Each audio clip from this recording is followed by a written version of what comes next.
I doncs sí, som aquí al Festival Evolution per parlar amb una de les protagonistes de Buscando a Amy, una de les películas que se estrena en aquest festival, y una de ellas es Emma Suárez. Buenas tardes. Hola, buenas tardes. Bienvenida a Mallorca, por cierto. Muchas gracias. Presentas Buscando a Amy, una historia muy interesante, antes lo has comentado en la rueda de prensa, que es un viaje, ¿no?, por diversos puntos para buscar a una persona que es muy especial, ¿no? ¿Cómo se lo podrías contar a los espectadores? Bueno, Buscando a Amy es la historia de una búsqueda.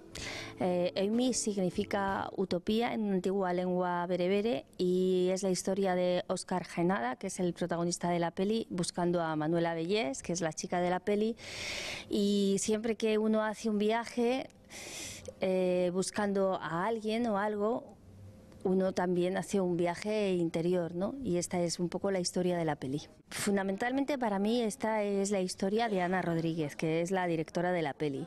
Y Ana ha hecho esta ópera prima, es su primera peli y es alguien que a mí me sorprendió por su entusiasmo, por su energía, por su ilusión y por sus ganas por su apuesta, ¿no?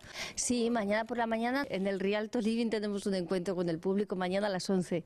Sí, muy bien. Pues ahí estaremos y veurem com és aquesta nova pel·lícula d'Emma Suárez, Buscando a Amy.